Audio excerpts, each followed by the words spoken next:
This morning, an update on a missing woman case in Prairie, what police are saying about the ongoing investigation. Plus, a look at the future of 2 local ice rinks after a city council vote. Good morning, everyone, and welcome to News 3 Now this morning on a Wednesday. I'm Kyrie Lee. I'm Chris Stanford. Savannah, these cold temps, we're down there. We got barely a degree. A couple of degrees this morning. That's all we got. I'm holding out for Friday. Friday looks really good. Are you still thinking the 40s on Friday? Yeah, I think we'll be right around 40s. So that's well above average. Yeah, do we even want to talk about after that? Can we just stay on a positive note here? Sure. Can we just look ahead? Just, No, just smile a little bit. We do have to talk about the dangerous cold, though. We have Yes, alert days because of how dangerously low those air temperatures, and especially when you factor in the wind chills. We're talking about potentially as low as negative 30 degrees, not the air temperature. Those are going to be sub-zero too, but when you factor in the wind chills. We're at 2 this morning, warmer than yesterday, and we do not currently have a wind chill, at least in Madison right now. Our winds are calm. Sky conditions did clear out, but we are going to see wind chills factored in all morning long. I would say until mid to late morning, you can expect those to be sub-zero, as low as negative 10 to negative 15, but we will see positive wind chills later, and then especially tomorrow when we're finally talking about seeing the 30s, and then yes, 40 degrees likely on Friday for some of us, but then we'll talk about those very cold temperatures and the latest on the thoughts of your next couple alert days. I'll have that coming up in just a bit, guys. All right, sounds good. Now to a case in Prairie. Police are investigating the disappearance of 27-year-old Ingrid Ismar Valverde Ponce. A Dane County deputy found a deceased person in a farm field near Portage Road and State Highway 19 yesterday afternoon. They said the unidentified person matches Ingrid's description. However, confirmation of the identity is pending. The Prairie Police Department say they received information that led to a focused search of the area. We've been given a lot of information from the community, and we've also been able to use law enforcement tools that we have. So we had information that brought us to that area. We don't want to disclose at this time exactly what that information is because it's critical to the investigation, but we did have tips that brought us there. Police say officers arrested a person of interest for providing false information to them during the investigation. The man is currently at the Dane County Jail. Now to an update in the death of a Madison woman. Police say they are pursuing a first-degree homicide charge against James Barnes Morris. It comes in the death of 24-year-old Brooks Stratton. Police say he's the last person to have seen Stratton. Police say that they were seen together on the west side near Odana Road and Whitney Way. Someone reported Stratton missing on October 1st. Crews found her body just 2 days later in a pond at the UW-Madison Arboretum. Barnes Morris has been in the Dane County Jail since police found Stratton's body for unrelated charges. Now, the Dane County District Attorney is reviewing whether to bring official charges. Violent crime has gone down and community partnership is up. That is the message from Madison Police Chief Sean Barnes that he shared during his 2025 State of Public Safety address. According to the chief, numbers on violent crime went down 40% since 2023. There were 6 homicides in the city during that time. Crimes of aggravated battery, shots fired, robberies and burglaries and car theft all down. But thefts from vehicles were up by 20% to a total of 742 in 2024. As you can see from those numbers, that's still a 50% reduction from 2020. What we saw was we had several crime patterns that popped up on us rather quickly. Often when people are looking into vehicles, they look in more than one. This marks the chief's last address before he moves to the Seattle Police Department. His move, the announcement of his move came the same week as the tragic shooting at Abundant Life Christian School. In the meantime, Assistant Police Chief John Patterson will serve as interim when Barnes steps down in February. Voters will see a constitutional question on the ballot this spring. It will ask whether requiring a Wisconsin photo ID should be part of the state's constitution. That's after the Wisconsin State Assembly approved a resolution. Bringing a photo ID to the polls has been a requirement under state law since 2011. However, Republican lawmakers say adding it to the Constitution would make it harder for a future legislature to change that law. New this morning, the Madison Common Council has approved an agreement to keep 2 local ice arenas open.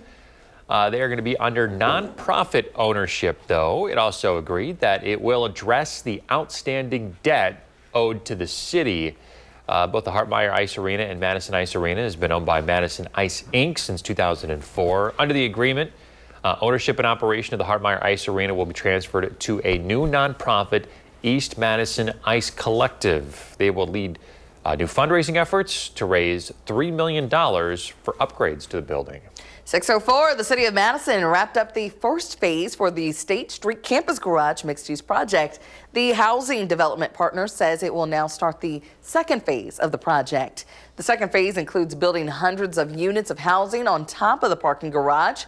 The new building will have more than 400 parking spaces, 213 student housing units, and 100 beds set aside as affordable for qualifying students. The city has an emphasis right now on doing what we can to help produce more housing.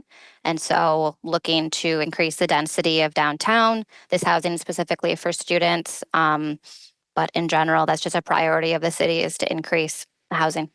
So we utilized our space the best we could. The project is expected to be completed summer 2026 and available for students in the fall of that year. Have you gotten a text message offering you a job? Unfortunately, it's probably a scam. Our consumer reporter, Michelle Renee Quinn, is here to break down how this happens and what you should do if you get a text like this. Michelle Renee.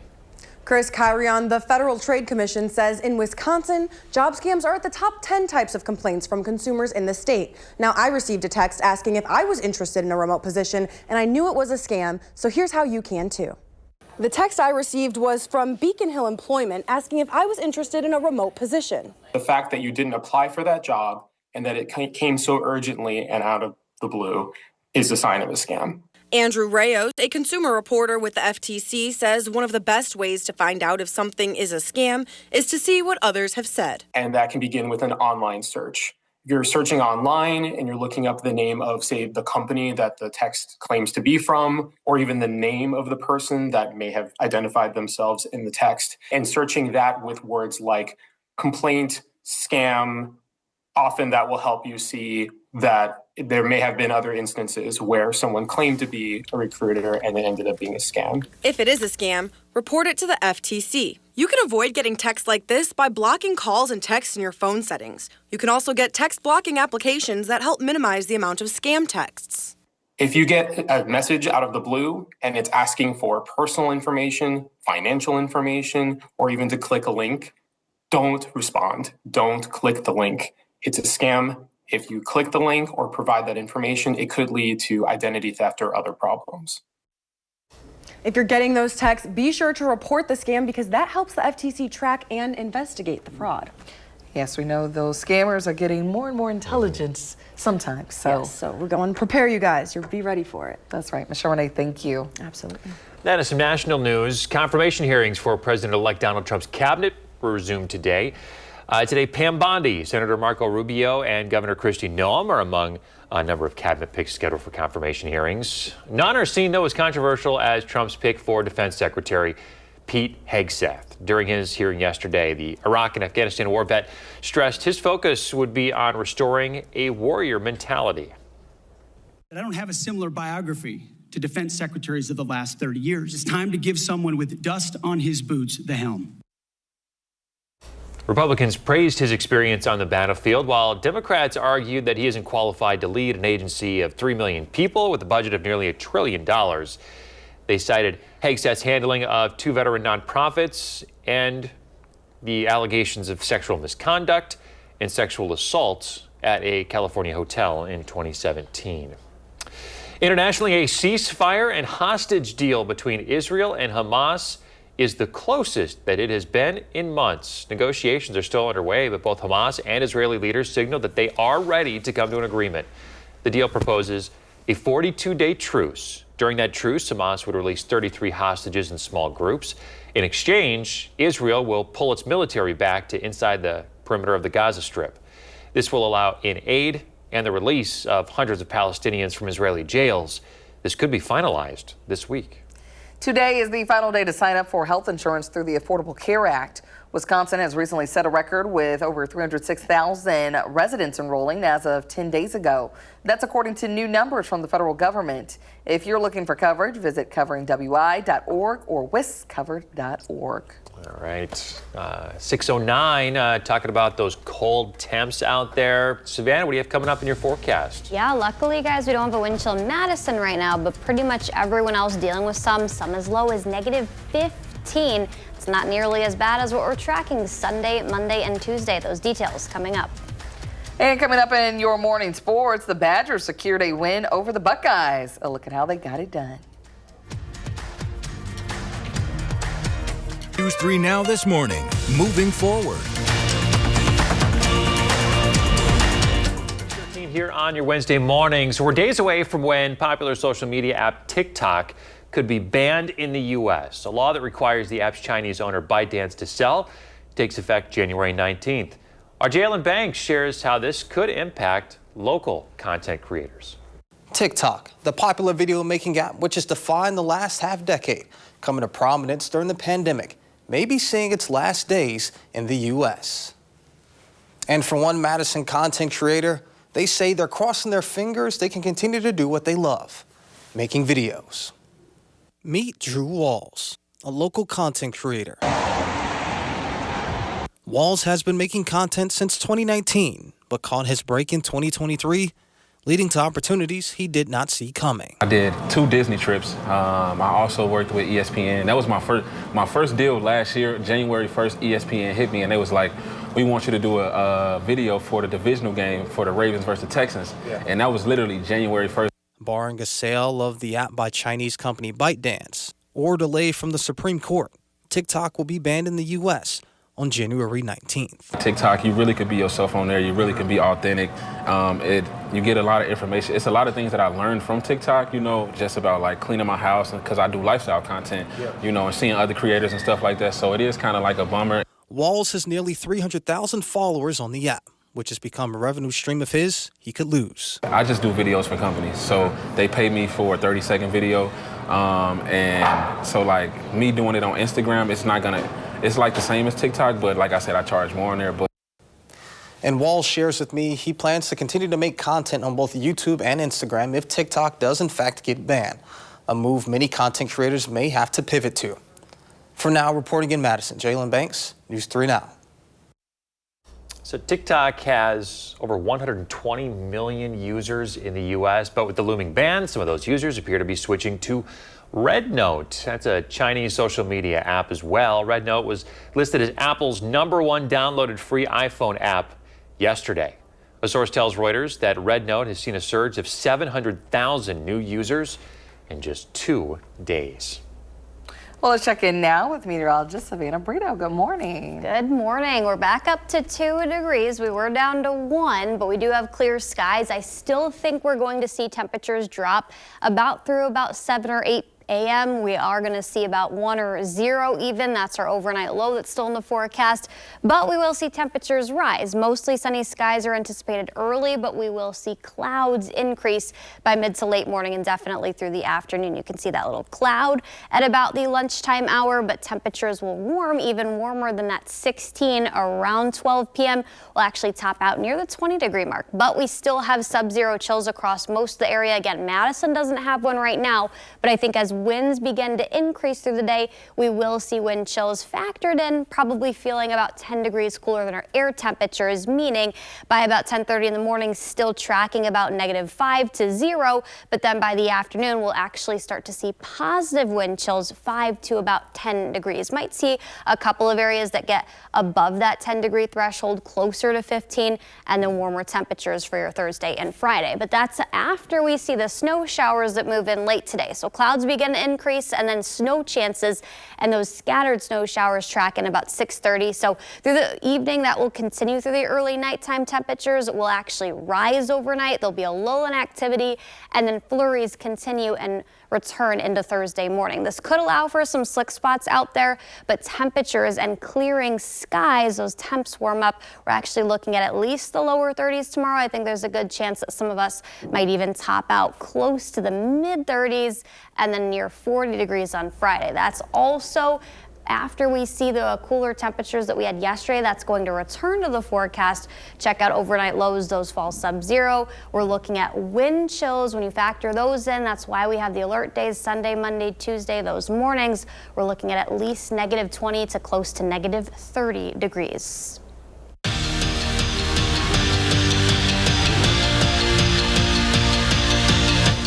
It's been a good start to the week for Wisconsin. Monday, they jumped back into the AP Top 25. Max Klesman and his ankle are healthy. The Badgers currently on a 5-game win streak. Greg Gard looked for win number 200 at UW. His team taking on Ohio State, and Stephen Crowell was doing what he's been doing in the paint lately, playing like Big Steve. He drops home the deuce to put Wisconsin up 15-6. Crowell finished with 14 and 7. Then later in the first, it's Kamari McGee's turn. The Energizer Badger sinks the fadeaway, Jay. McGee had 9 points off the bench, and that Badger defense was up for the challenge. John Tonje with the steal, and you know what time it is. He rocks the rim, and Wisconsin holds on for a 70-68 win. And speaking of the Badger men's basketball team, be sure to check out this week's Wisconsin Huddle with Kamari McGee. Show airs on Friday at 6:30 right here on News 3 Now. After playing 4 games in 8 days in 3 different locations, the Badger men's hockey team got a much-needed week off. But now Mike Hastings' squad is back on the ice, looking to close out the second half of their season strong. With 4 of their next final 6 series in the friendly confines of the Kohl Center, starting with a non-conference matchup against Long Island, a team Wisconsin knows that's bringing their best to Madison. Gives us an opportunity to finish our non-conference the way that you want to, and it's going to be a test if anybody's done their homework on who's coming in here and what they've done and who they've beaten, what their numbers are on a nightly basis, power play, penalty kill. They're very well coached, so we've got a test from here out until the season's done. But we're excited about being back in our own building. Now we've got to take advantage of it. On the women's side, Ava McNaughton has been named a finalist for the National Women's Goalie of the Year. In 23 games this season, McNaughton has 21 wins and 7 shutouts. She's allowing just over 1 goal per game with a save percentage of .95. Well, days after their season came to an end in Philly, Matt LaFleur has announced that there's a coaching change on his staff. Quarterback guru Tom Clements is retiring. His first stint with the Packers was from 2006 to 2016. And then he rejoined the franchise in 2022. Now get this, he's the only guy to work with Brett Favre, Aaron Rodgers, and Jordan Love. Obviously, he's had the opportunity to coach some of the best. I mean, when you talk about Favre, Rodgers, and then the development of Jordan Love, I mean, that's pretty cool. And so I know he's meant a lot to this organization and his contributions, and he will definitely be missed, and I can't say enough great things about him. And that's it for morning sports. Have a great day. Well, still ahead, we'll show you Wisconsin's latest ice sculpture, and a new study reveals Americans are falling out of love with food. We'll talk about it coming up next. Well, we're back at 6:24. This photo is from Kevin. He got this beauty in action. How about this one, guys? Such a great picture. He emailed me that, so thanks, Kevin. That's how you get it on TV. Send it right to one of us. Yeah, we'll definitely show those. So hashtag MyNews3 this morning. MyNews3 morning. There you go. Well, trending this morning, check out the new ice castle up north. Savannah's been there before. Yeah, so the Eagle fire River. department in Eagle River is all finished with their latest masterpiece. The fire chief says that this year's multi-tower design was inspired by a castle in Germany. It's the first time since 2022 the weather's cooperated enough for the sculpture to be built. Yeah, my mom and I drove through Eagle River, stopped there on our way up to the UP earlier this fall to see the fall colors. I would love to see that in person. That's incredible. And the Christmas trees in front of it. It's giving Ice Queen. Yeah, you go. absolutely. Hey, a new Gallup poll shows that healthy eating and food satisfaction are on the decline. Researchers asked people in over 140 countries about the food that they eat. The number of people who enjoy their food is down 6 percentage points from the year before. The drop in healthy eating was 7% worldwide. In the U.S., it's an even bigger problem. We dropped 12% in 1 year for the amount of people who said they eat healthy, or the amount of healthy food that people said that they ate. I can't remember the last time I had a bad meal. I don't know. It's been a while. At least in my lucky. Very lucky. I mean, like, is this because we're so busy? I don't know. I feel like some places I've been like multiple times. I'm like, oh yeah, that hit. But then like sometimes you'll try again. It's and like no. it's like. And I hate wasting my money on bad. Especially because it's super expensive. That's why I eat at home mostly. Yeah. Can't do it. It's cheaper that way and healthier for you. Yeah. So. There you have it. Yeah, well, cold air, alert days, more of those in your forecast 3, unfortunately. We'll talk about how low wind chills will go next week.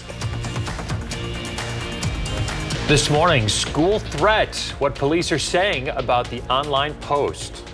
Plus, a new state government agency aimed at preventing gun violence, how it will operate, and where the money will come from.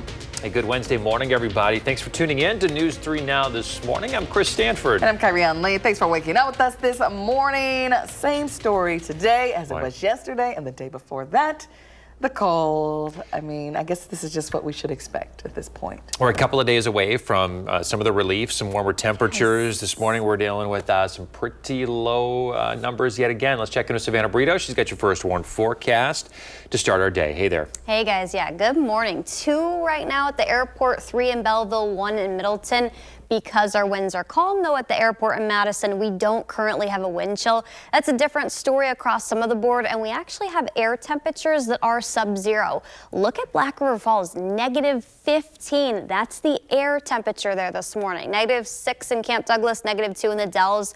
So another morning where you will want to bundle up, but luckily we will see temperatures warm to about 20 degrees. Most of us are looking at the upper teens or lower 20s at the best, and there is even more relief underway Thursday and Friday, especially by Friday. But then after that, we have more cool days, more alert days in your forecast to talk about.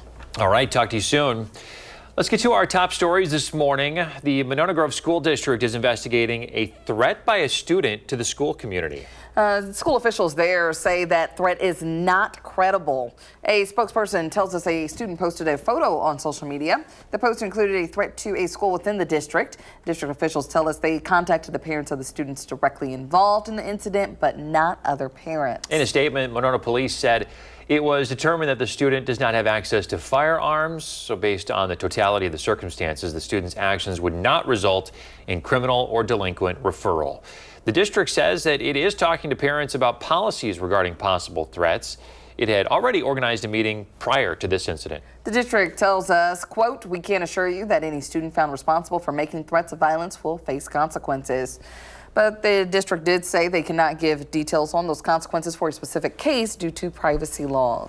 6:31, a 14-year-old student recovering after being hit by a vehicle is they have non-life-threatening injuries. The Dane County Sheriff's Office also says that the driver in that crash is cooperating with authorities. This is an incident that happened Monday afternoon in the parking lot at Wisconsin Heights High School in Mazzamani. School staff is providing support and resources to help everyone involved.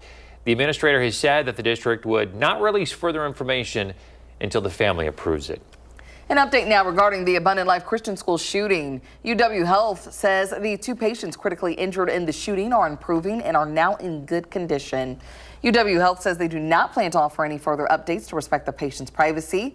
The shooting almost 1 month ago killed 3 people, including the shooter. 4 other people also suffered non-life-threatening injuries. All 4 were discharged from the hospital within a week. We now know how much Culver's raised for Abundant Life Christian School last week. Culver says $165,000 will go to the school to help recovery from last month's deadly shooting. The fast food chain's locations donated as much as 25% of all proceeds from the evening of January 6th. Texas Roadhouse hosted a similar fundraiser last week, and Noodles & Company will organize a similar event that's happening next Thursday. In light of the Abundant Life School shooting, Governor Tony Evers is taking executive action on gun control. He has created a new state agency, the Office of Violence Prevention. To start, the governor is putting $10 million in federal pandemic aid to the program. It would be up to the Republican legislature to approve long-term funding for the office. The governor says the office will help connect resources like grants between state and local agencies. This should never happen, not to any kid, not to any educator, not to any person or family, not in the state or anywhere in this country.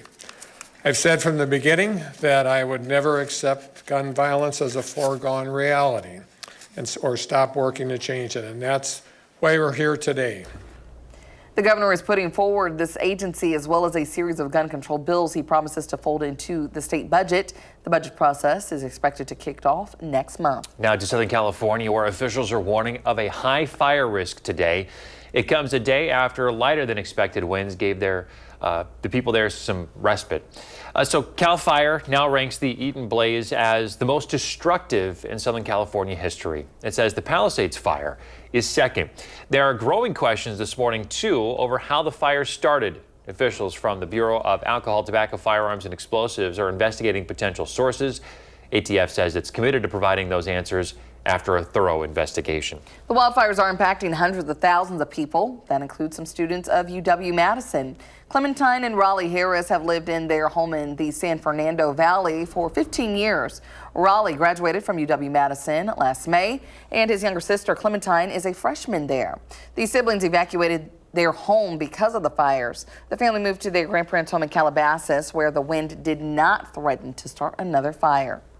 We packed a go bag. We had our valuables, we had our identity documents, clothes, all that kind of stuff. So when the time came to really leave, we felt prepared.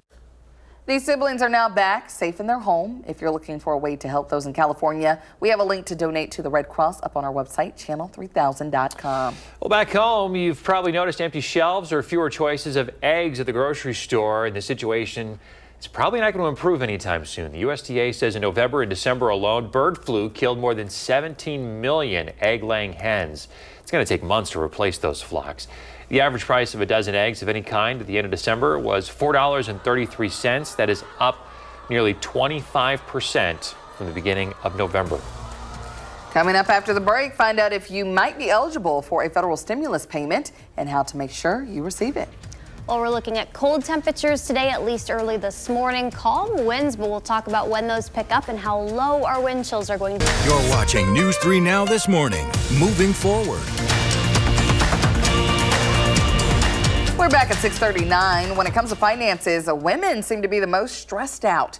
That's what new research from Credit One Bank found. It says women and Generation Z, people ages 18 to 28, experience the most stress about money. Student loan debt and the gender pay gap are a couple of contributing factors. Stagnant wages is another. Credit One Bank surveyed 1,000 American adults for its study. About 1 in 3 Americans say they have a fear of debt. However, roughly half of Generation X, ages 45 to 60, call having debt normal.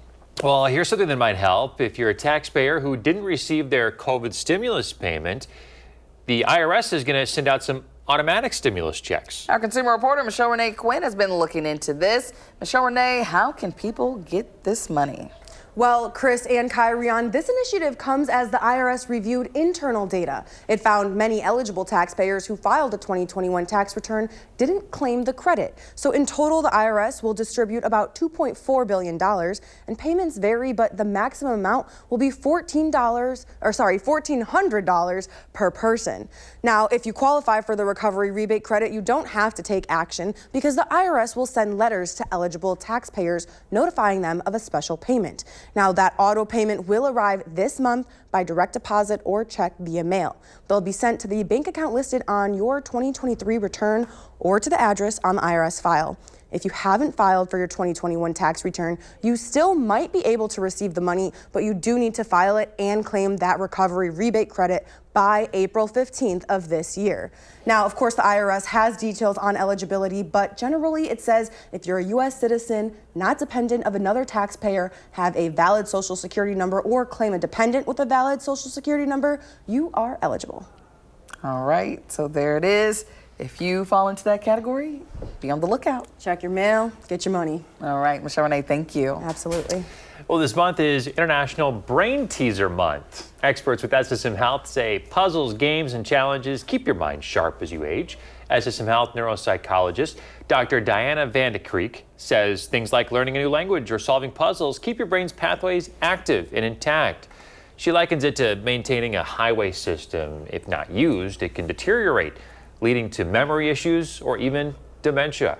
It doesn't matter how old you are. You could be 85 years old and you can start doing puzzles or crosswords. You'll still benefit. Obviously, the earlier that we can start doing these things and keeping our brain essentially working throughout our lives, the stronger and more resilient it will be. She says that whether you do 5 minutes a week, a day, or 5 hours, you should be challenging your brain in fun ways. Well, it turns out the moon may soon get some new visitors. A SpaceX rocket is in flight as we speak. It's carrying a pair of commercial lunar landers that will try to touch down in the coming months. A Japanese company built one lander. A Texas-based company called Firefly built the other. That lander will deliver 10 science payloads for NASA, but its primary mission is to pave the way for astronauts to return. It's been basically the only thing we think about morning, noon, night. This really is a building largely of 20-somethings, creating the next generation of space. I think that's one thing that makes us really different is they've been told no so many times in their career, so they don't know what can't be done. Two of Firefly's rivals flew into trouble on their first flights last year. One company suffered a mission-ending failure of its propulsion system. The other touched down but tipped over on the lunar surface. All right, 6:43, checking in with Savannah Brito and your first warn forecast. Hey there. Hey guys, it definitely was brutal yesterday. We still have sub-zero air temperatures and chills. Not in Madison right now. That's for the most part north and northwest, but we will see a high of 21. Sunshine early, breezy conditions return for the afternoon. Snow returns for the evening, but at least highs will be near 20 degrees this afternoon. Still tracking sub-zero chills across most of the area. I think that'll be the case through mid to late morning. This is 10:30, showing some of us up to 0, but some of us still as low as about -5. Most of that to 0, and then by the afternoon, we'll finally start to see about 5 to 10 degrees. And yes, notice there's no negatives. They will be above 0, which is good news. Air temperatures, like I mentioned, 21, but it'll still feel about 5 to 10, maybe even so much as 15 degrees cooler when you factor in those wind chills, because winds are going to gust up to about 20 to 25 miles per hour. They'll increase a little bit more overnight, and this evening into tonight, that's when you can expect snow showers to move in. They will track in from the northwest, continue to move in. I think we're looking at scattered snow showers, but this will reduce visibility and allow for slick spots out there tonight into tomorrow. As far as accumulation goes, dusting up to ½ an inch. A few areas could get close to an inch. That's more likely east of the area, though. This is midnight. Some of us dry up a little bit, but I still think we'll be dealing with some flurries even into Thursday morning and early afternoon. Then temperatures warm up. This is about 2:30. All that snow moves out, but clouds actually start to clear some, which will lead to another cooler night. We do have 3 additional alert days in the forecast: Sunday, Monday, and Tuesday next week, because morning wind chills, those are going to potentially be as low as -30 degrees. So we are talking about bitter cold, very dangerous. You can get frostbite in as little as 10 minutes or under when you have wind chills that low. Our actual air temperatures, though, Sunday and Monday night, -8. And the highs you can see, very, very cold, guys. All right, some dangerously cold air coming back after that little bit of a break. All right, Savannah, thank you. You're welcome. Hey folks, a group of crafters in Watertown celebrating their 14th year of spreading kindness to people across the state.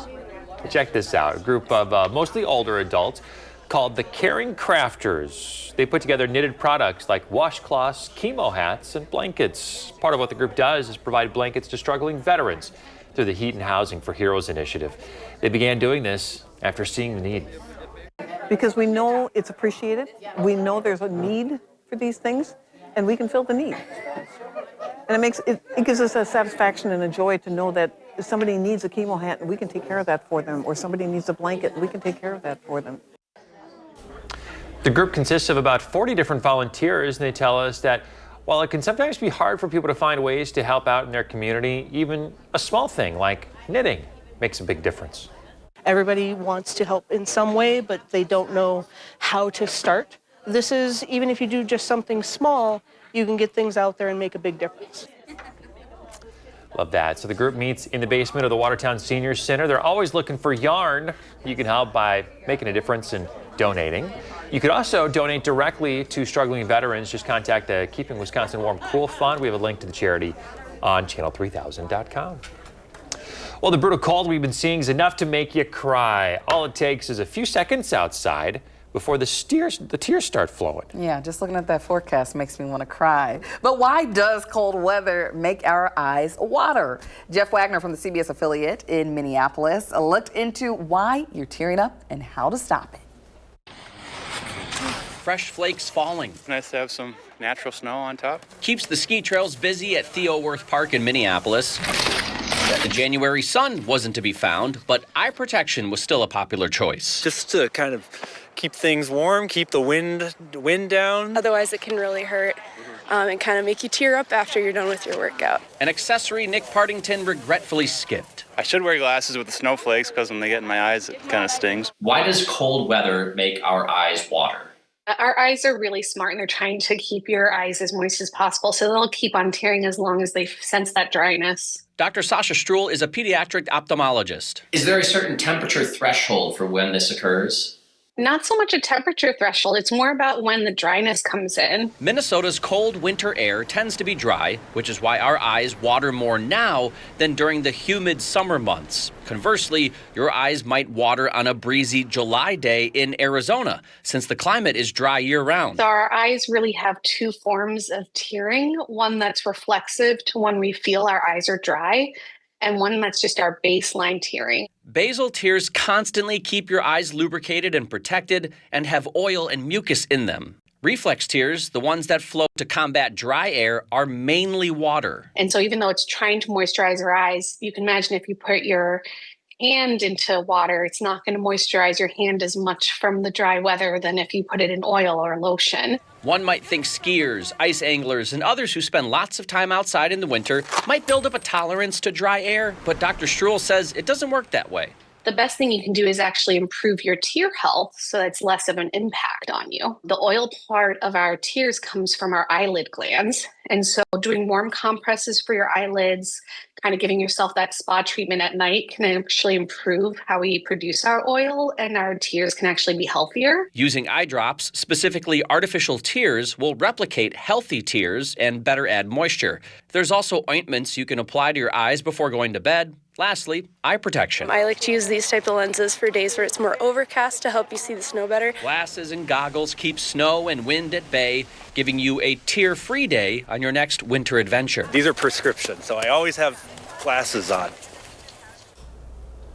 Jeff Wagner from the CBS affiliate in Minneapolis with that story. Interesting stuff here. I know the dry, that's the thing, not the cold. It makes so much sense. I mean, like, I was like, why are my eyes watering? Like, there's so many times, whether it's throughout the year in different places that you're at, you're like, my eyes are like going crazy, and some science behind it. There you go. All makes Love sense.